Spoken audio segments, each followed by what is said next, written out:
Today's performance leaves much to be desired. It's okay.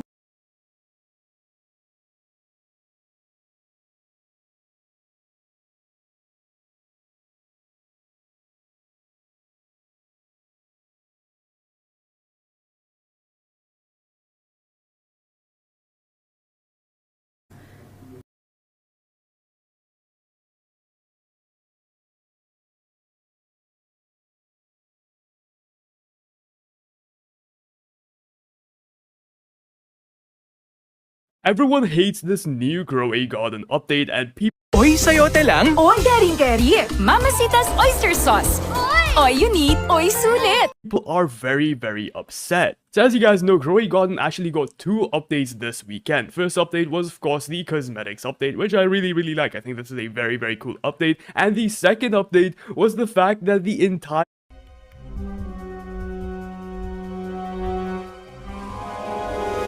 moon event is back. The blood moon is back, the owl is back, the moon blossom is back, everything is back, and we also got a brand new twilight update. Let me go ahead and show you guys that update right now. So guys, in this new update, we basically got this brand new Twilight thing right over here. So this is going to be a new shop. It basically looks like the Blood Moon shop, but now it's the Twilight shop, and it has a bunch of new stuff. So let me go ahead and show you. First things first, we have the Night Egg back, we have the Night Seed pack back. We have a new thing called the Twilight Trait, which basically has a bunch of cosmetic items. The Star Collar is also back, as you guys can see. We also got a brand new thing called the Moon Cat, which as you guys can see, it does a bunch of things. You guys can pause the video and read through it if you want. But guys, the most important part is this is what we got. Let me go ahead and show you the brand new seeds that we actually got in this new update. So guys, we got the new Celestial Berry, which I guess is a cool seed. It sells for about $7,000 base. It's not anything crazy, but it is a pretty cool seed. But the main thing that we got in this update is the Moon Mango. The Moon Mango seed costs you guys $1 billion. Yes, $1 billion in Grow a Garden. Previously, guys, just for reference, previously the most expensive seed in Grow a Garden was just $10 million. But this seed is $1 billion.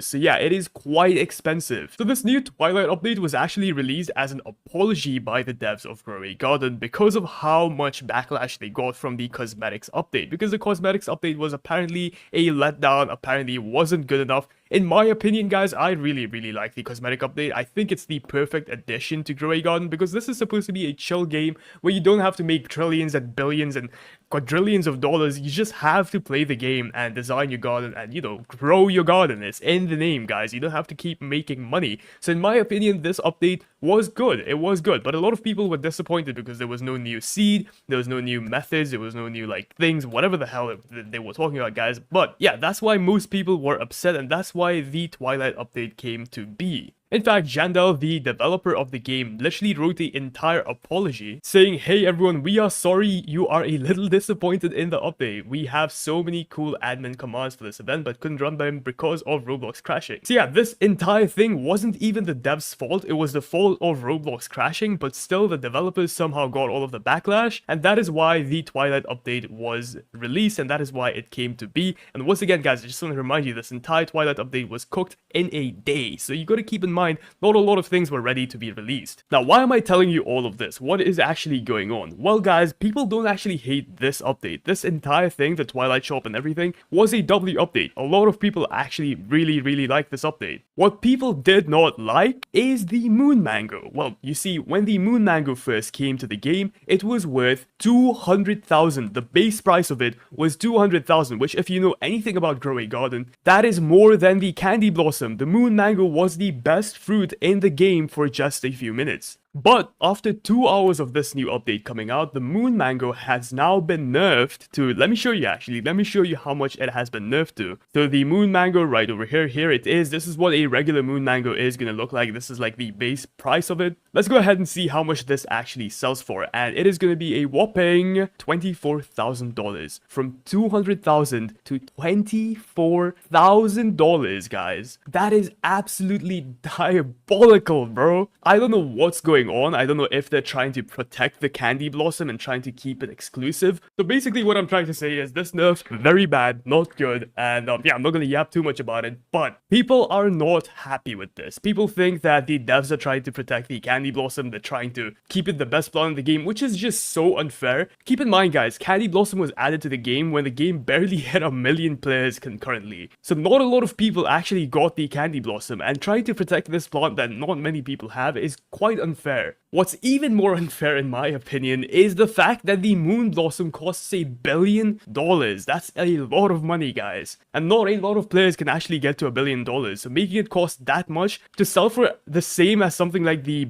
moon melon is an absolute joke. For reference, the moon melon only costs 500,000. Yes, 500,000. The moon melon is the same as the moon mango, and it costs like, what is that? Not even a percent, bro. Less than a percent, less than 0.5%. That's an absolute joke. So yeah, people are very, very upset at this, and they are very, very upset at the devs, and they definitely need to nerf the moon mango. I mean, just going to the Discord server and searching up something like moon mango, check this out. Literally every single person on the Discord server is like, why is the moon mango so much? Reduce price of moon mango, 1B too much. Maintain price per kg. Buff moon mango. And guys, there is a lot of people asking to buff moon mango. Like, check this out, bro. There's a message like every 5 minutes of people just saying buff moon mango. So maybe very, very soon we might be seeing a moon mango buff. But until then, the moon mango is super bad. Like, I mean, it's not worth the $1 billion.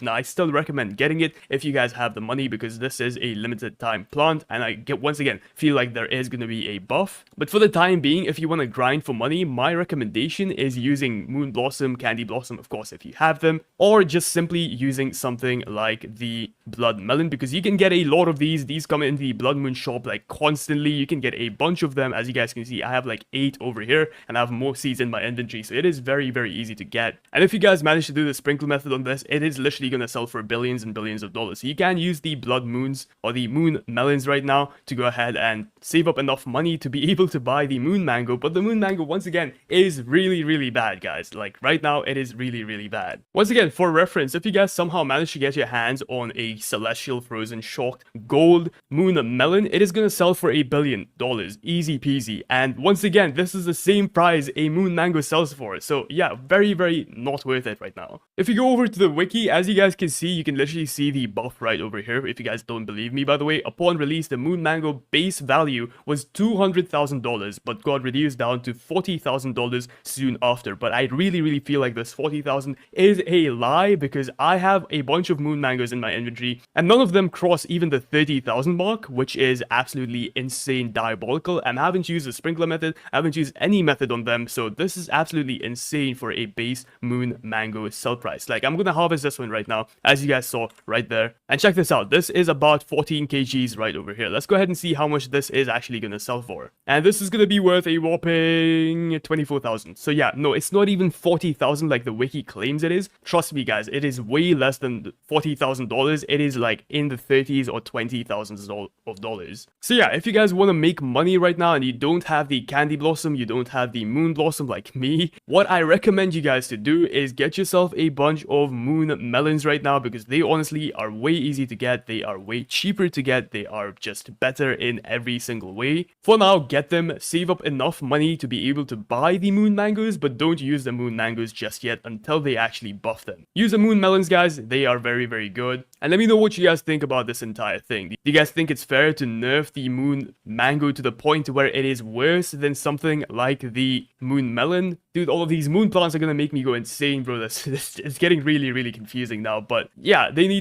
definitely need to nerf this. I hope they do something about it and actually fix this whole thing. But let me know what you guys think. Do you guys think it was fair once again? Or do you guys think it's about time the candy blossom gets dethroned and we actually get a new best plant in the game? Thank you so much for watching this video. Leave a like and subscribe. It helps out a bunch. Join my Discord in the description down below. Thanks for watching. Peace out. Handog ng Bear Brand. Ang 840 grams, 300 pesos na lang. Mag Bear Brand araw-araw.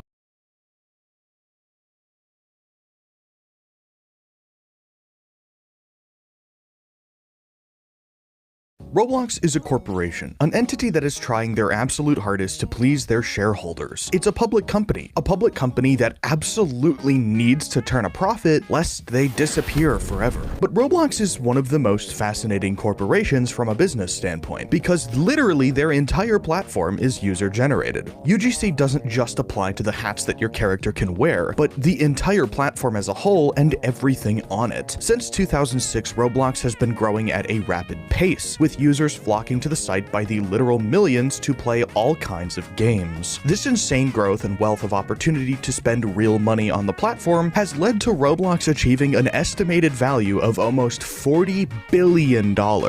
Billion with a B.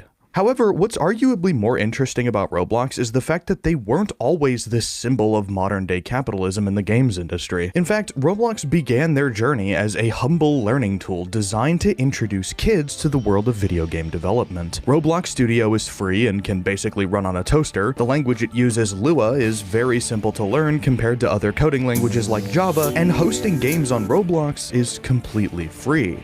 And for years, Roblox had marketed themselves as powering imagination, as a platform where anyone could make anything for free. But that didn't exactly make Roblox a lot of money, and even before going public on the stock market back in 2021, Roblox needed a way to incentivize developers to stay on their platform, rather than moving to another service like Steam or itch.io. This is where the Roblox economy was born. Robux is the platform's primary currency, and it was originally used as a way for Roblox to earn a little extra cash from its users. Robux could buy basically anything from hats to, well, hats, I guess. Listen, this was like 15 years ago, so just bear with me. Now, Robux was a good start, but unless you were obsessed with collecting virtual hats on a children's building game, there wasn't really any real incentive to earn Robux. It was more of a nice luxury rather than the platform's entire identity. However, that all changed in 2013 when Roblox released a feature called the Developer Exchange, or DevX. DevX was, and still is, the single most important update Roblox ever received. It allowed developers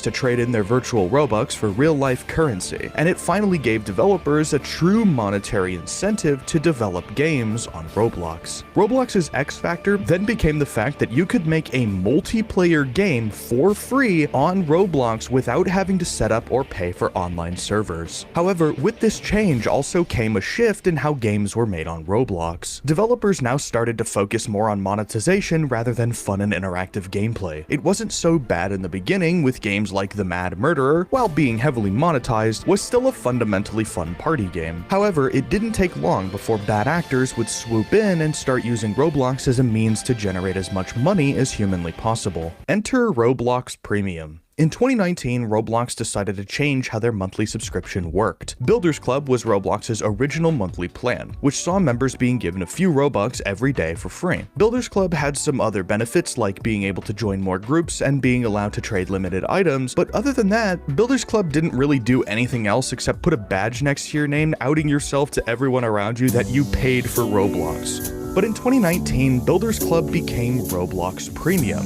and with it, a complete overhaul on how the system functioned. Several small things were changed, but it was overall the exact same as Builders Club. But the most important change by far was the creation of what are called premium payouts. Premium payouts are another form of earning Robux from games, and the way it works mirrors this engagement-first era of the internet we're currently living in. TLDR, the longer someone with a Roblox Premium account plays a game, the more premium payouts that game will make. This caused a sort of renaissance to happen on Roblox, with developers realizing that they can passively earn Robux at arguably a better rate through premium payouts compared to simple Game Pass sales. This has led to the current situation we're in now. Games like Pet Simulator 99, Souls RNG, and even Adopt Me all prioritize premium payouts over everything else. Everything in these games take an extremely long amount of time to complete, whether that's raising a pet in Adopt Me or hatching eggs in Pet Simulator. Now, obviously, if you don't want to wait, you can spend Robux, so the game is earning money off you whether or not you're playing a long time or not. This is already bad enough, not to mention the fact that Roblox really likes to push these games with super high play times to the front page more than games that don't. But would you believe me if I told you that it gets worse? Because it absolutely does. You see, at this point in the timeline, things are not great. But the good thing is that a majority of these games are still owned and run by small teams of indie developers. Despite many of these games having shady shady business practices, at least it's not a gigantic corporation doing their darndest to monopolize a children's building game, right?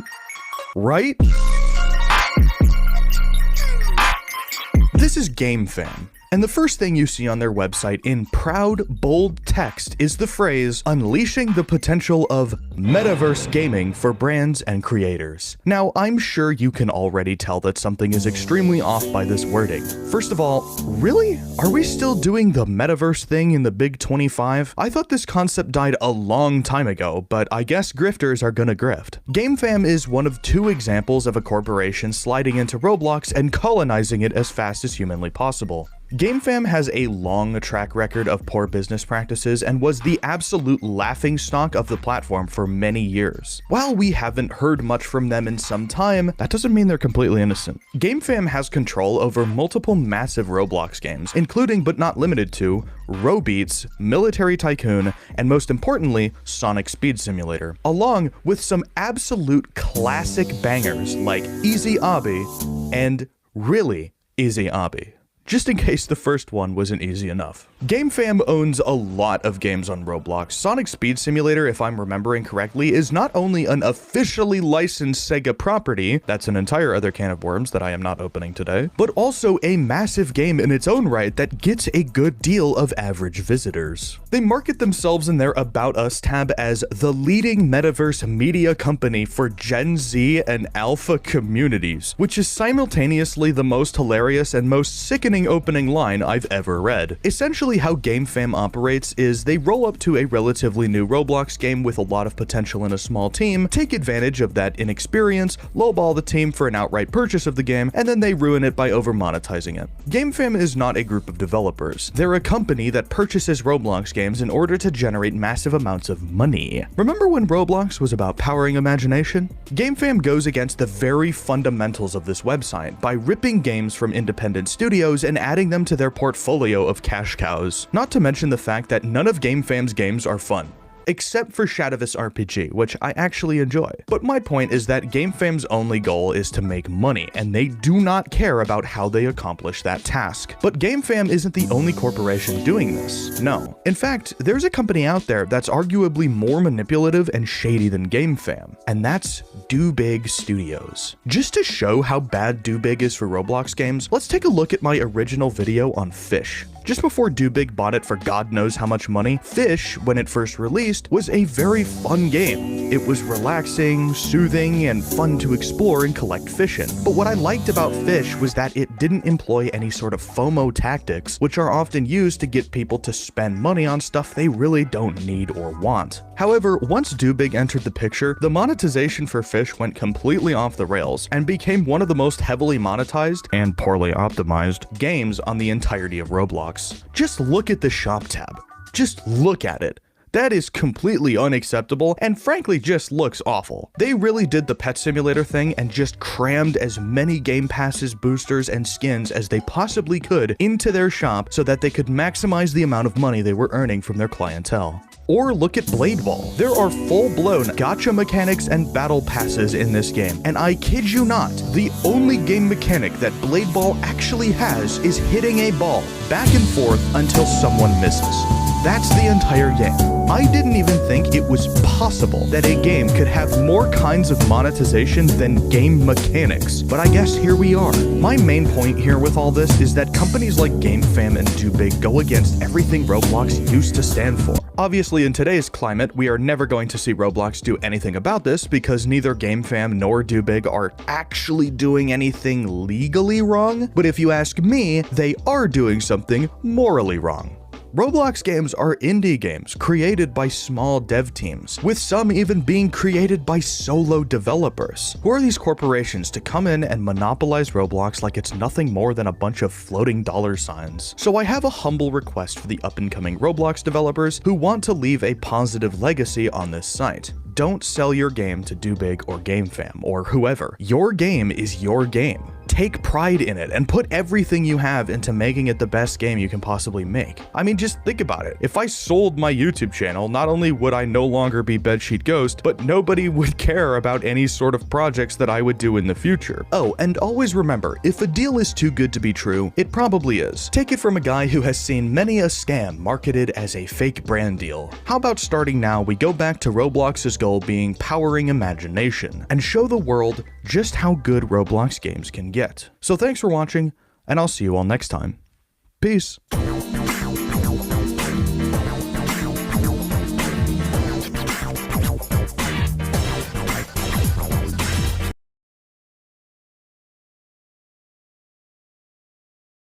Ever since returning to Roblox, I've been on a very special quest. A quest to find...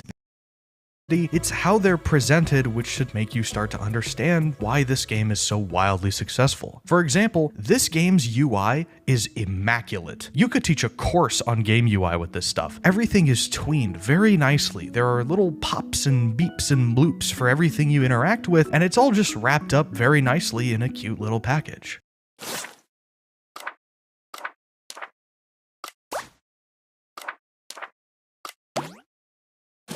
I fully believe that games that take the little things seriously, like making a UI that not only functions great, but also one that looks good and is satisfying to use, are the games that end up succeeding as much as Adopt Me has. This transitions me nicely into the game's art style, which I can confidently say was groundbreaking when this game first came out. Back in 2016 and 2017, most Roblox games used classic studs and bricks. There were plenty of cool building tools back then, sure, but nobody really used any other software to make environments in their games. Roblox provided developers with a free, easy-to-use building tool, so why bother with something complicated like Blender to add what is arguably a very small amount of value to your game? Well, Adopt Me said no way and used Blender anyway, and it worked, because the environments in this game look absolutely stunning. The amount of charm put into the art style of this game alone sets it apart from the competition. And am I the only one who's noticed that there are almost no straight edges in this game at all?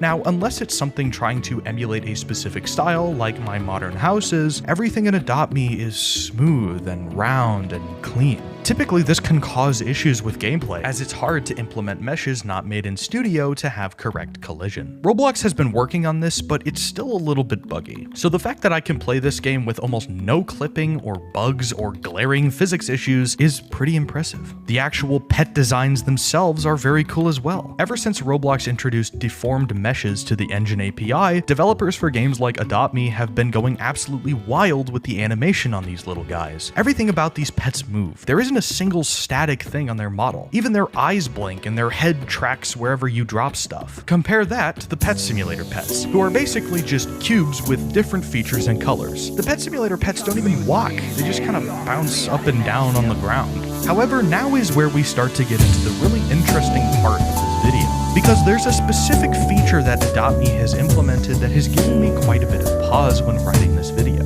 trading.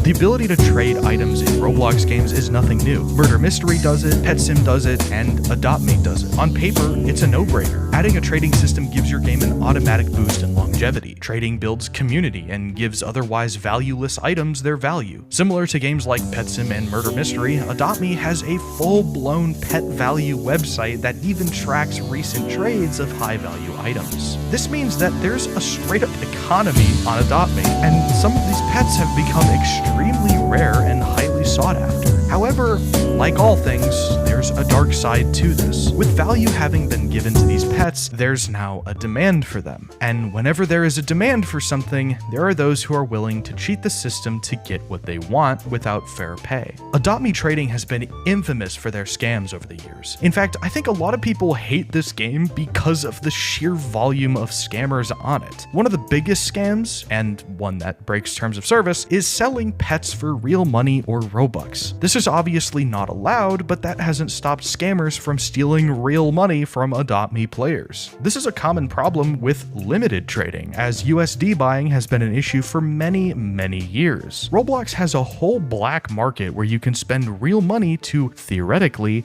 buy limiteds for way less than what you would buy them on Roblox. This also breaks terms of service and has led to many rare and famous limited items being straight up deleted by Roblox staff. This same problem affects Adopt Me, as trading is a major source of scam type behavior. This means that the trading system in itself is a double-edged sword. It's given the developers of Adopt Me a choice: keep trading in the game and suffer the negative PR from rampant scams that, let's be honest here, they have very little control over, or remove trading entirely and risk the game's slow demise. And to be honest, I understand why they chose to keep trading in the game. Roblox developers only make 25% of their earnings, so it's obvious why this feature remains in the game. It's no longer just Newfissy, B-Think, and like 2 other people making this game. Uplift Games is a company with employees, and not just like 2 employees, but like a lot of employees. When your entire business is built upon a single Roblox game, you kind of want that game to be as successful as it can possibly be.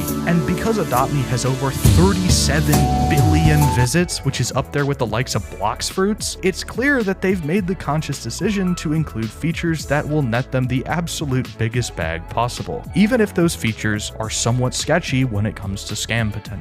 Overall, however, I think Adopt Me is a fantastic Roblox game. While it may not be exactly my cup of tea, I can understand and explore why this game is so popular. I also think that the fact a full-blown game studio can exist based on a single Roblox game is awesome, but also pretty scary. But what I respect about Adopt Me the most is their ability to make a fairly monetized game that still implements new features with little to no gambling.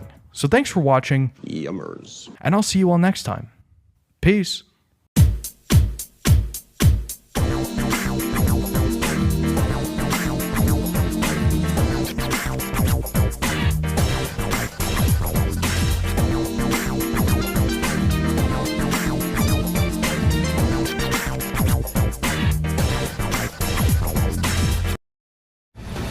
Simple lang ang gagawin, with Eden, pasayahin.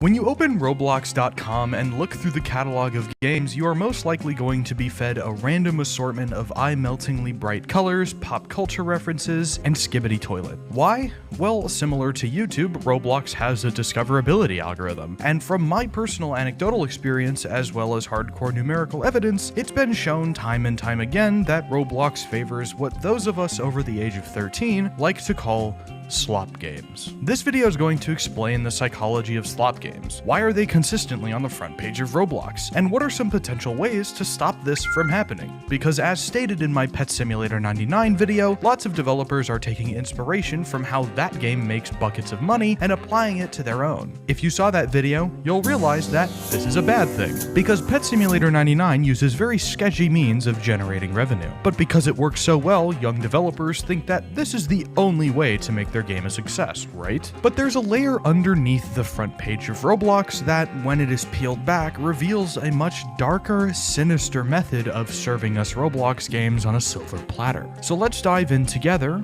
and figure out why. If you've been watching this channel for a while, you'll know that I don't particularly like a specific genre of Roblox game called simulators. In my opinion, they're almost impressively uninspired to the point where you can take gameplay from one simulator and just copy and paste it to every other simulator and call it a day. They're the YouTube content farm of Roblox in my opinion, and they really do not keep me engaged at all. Now, that doesn't mean all simulators are bad. I love Bee Swarm Simulator, not just because it isn't pay to win, but because it actually has interesting map progression, decent quests, and really cool unlockables. Onnit clearly put a lot of time into the small details in this game, because despite it still being technically a simulator, a game where you walk and collect pollen to make honey, it's still got a more cohesive gameplay loop than like 99% of simulators these days. There's a lot of mechanics in place that make this very simple concept a little more complex. And as a somewhat older Roblox player, I appreciate that. But I call slop games as such because that's exactly what they are. Sloppy,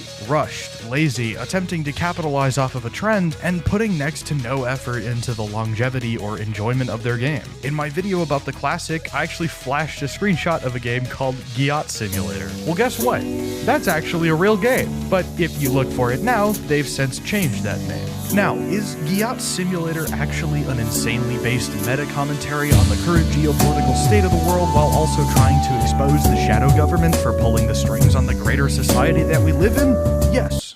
But my main point is that games like this aren't healthy for Roblox as a whole. So if that's the case, why do these lazy, low-effort Roblox quote-unquote experiences have so many players? Why does Roblox continue to push these games to the front page? And before you say kids are dumb and will play anything, it's actually a lot more nuanced than that. I mean, that is part of it, but it's not the only part. Okay, whatever, we're moving on. To explain this as simply as possible, I'm going to directly use YouTube as an example here. On YouTube, a video's whole success is determined by the sum of its parts. How many people actually click on the thumbnail? How long do people watch the video? Do they interact with the end screen? And other things like this are extremely important for YouTube in determining whether or not to show your video to more people. I've seen things you people wouldn't believe. YouTube's primary goal is to keep you on YouTube, and videos that do this successfully will always beat out videos that don't. But we all know what will help this video to get shown to more people: subscribing to my channel. Mr. Beast thinks it's going to take an entire freaking year to reach 50,000 subs, but I know we can get there before then. It's completely free, and it really helps videos like this one get shown to more people. So if you've been enjoying this video so far, what are you waiting for? Click that subscribe button and become a part of the action. Now, back to the video. Roblox is exactly the same way as YouTube, just with slightly different metrics. Since around 2019, Roblox has had this monetization feature called premium payouts, a way of paying developers in Robux without ever actually selling anything. Premium payouts work like this. The longer someone with a Roblox premium account membership plays your game, the more premium payouts you receive. This has drastically changed the way gameplay loops are made on Roblox. The only way you could make money on Roblox before this was to either sell UGC items like shirts and pants. Oh my god, not again, dude. But since Builders Club was nuked into oblivion and was replaced with Roblox Premium, premium payouts have been an extremely effective way to make a bag on Roblox. But premium payouts follow the same 25% revenue share that the rest of Roblox has, if we factor in DevX. So Roblox is making 75% of that premium payout, and the developer is only making 25%. This is standard across all of Roblox. If you want to actually turn your Robux into real-world money, you have to use DevX, which means not only suffering the 30% cut that Roblox takes from all of your Robux sales, but also the extremely tight DevX rate that has been a hotly contested subject for many years. So in order to make as much money as humanly possible from your Roblox game, you have to focus on farming those premium payouts, because game passes alone certainly aren't enough, no matter how expensive they may get. Slop games prioritize premium payouts more than basically anything else. They're designed to keep you playing, or at the very least, logged in inside of their game. And which genre of game on Roblox is the best at doing this? Simulators. And the reasoning is actually very simple. Simulators have the most simple and easy progression out of any Roblox game. They are, as fellow YouTuber Yako called them, dopamine obliterating idle games that bank off of the human brain's natural desire to progress. This is why these slop games do so well. They make an absolute insane amount of money for not just the developers who make them, but Roblox as a company. And like how YouTube wants people to stay on YouTube, Roblox wants players to stay on Roblox, even if that means promoting some sloppy Roblox games that do nothing but capitalize off trends. But there's one thing that I haven't discussed yet. One game that I've avoided talking about ever since it was released. One game that straight up took my breath away the very first time I saw it, and not in a good way. Just do it for the vine. You know how it is? What are they loading? How is there even 4,700 assets in this game? I feel like there's like 6 assets in this game. Dear God, I gotta turn the... Yeah, there we go, that's better. Souls RNG. The main reason I haven't gone near this game other than in passing is because I primarily make videos about video games on Roblox, not whatever this is. Souls RNG is the defining example of games that are purely made to capitalize on premium payouts. There aren't that many game passes in this game. In fact, it's got way less than a game like Pet Simulator 99. But this game is so evil in its design that it makes Pet Simulator 99 look like a AAA classic. This whole game is a single slot machine.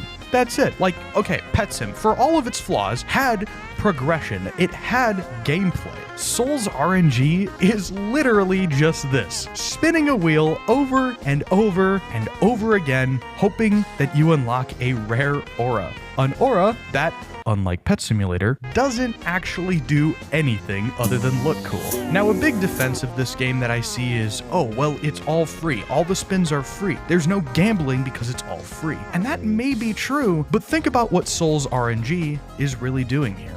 I'll let you in on a little secret. Most of the people playing this game are AFK.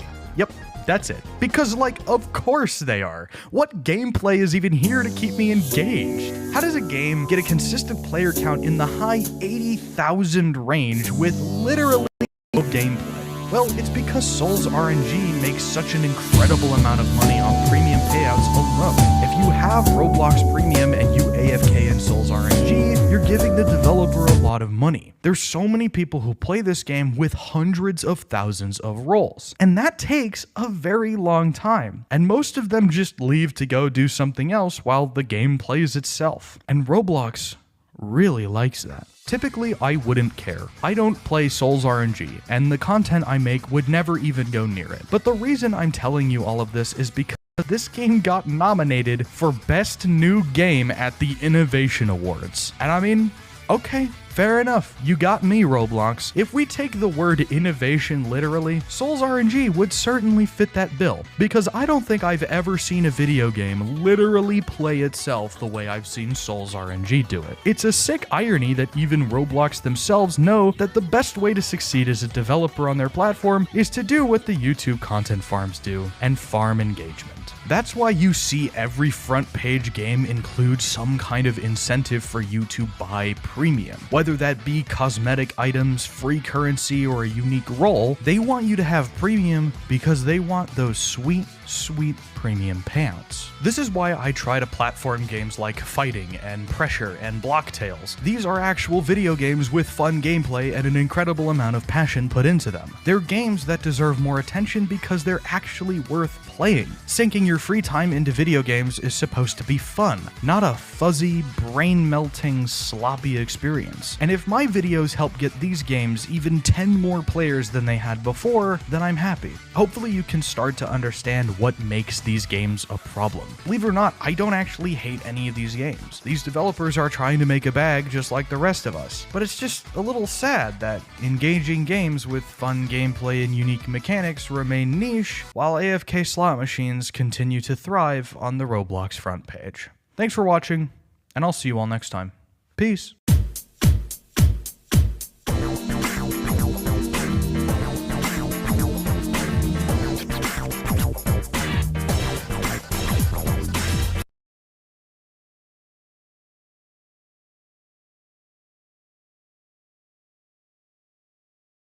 Well, this game is a complete mess. Alright, listen, I promised myself after making my last video on Pets Go that would be the first and last video I would make on the topic. But man, oh man, does big games never cease to amaze me with their laziness. Under any other circumstance, Roblox games taking inspiration from other Roblox games is perfectly acceptable. Pressure is very clearly based off of Doors, and I think that game is a masterpiece. Art imitates art, not to start any sort of argument on whether or not video games are in fact art. However, there comes a point where I cannot defend a game imitating that of another game. This point has been reached by, of course, Pets Go. I've done my best to explain why Pets Go and really all of big games at this point is a total nightmare for the Roblox platform, but somehow it's gotten even worse. Big games could very easily just keep adding more pets to Pets Go while introducing some small new mechanic to their game, but no. See, that wouldn't make enough money. That would take effort. So instead of adding new content to the game, big games just started ripping game mechanics from other Roblox games. Now, the title of the video specifically mentions Pets Go, and yes, that game is totally stealing ideas from other popular Roblox games. But what if I told you that not only is Pets Go stealing ideas, but Pet Simulator as well? Yeah, that's right. Both of these games have gotten to the point where the developers just decided to give up on making any sort of unique gameplay mechanics for their game. Because, like, that's hard, and I don't want to try anymore. I just want to sit on my mega yacht and watch the world burn. Let me break it down for you. Recently, this game called Fish has been absolutely popping off. I literally just made a video talking about it. The main point of that video was to explain why Fish isn't a brainless RNG game. It's a game that has more actual game mechanics than every RNG game on Roblox. You have to be actively engaged in the task of fishing, which means that you can't just AFK and wait while the game plays itself. This has proven to be a fantastic design choice for Fish, as this game now comfortably sits on the front page of Roblox with over 200,000 active players at the time of me writing this. However, while Fish is popping off,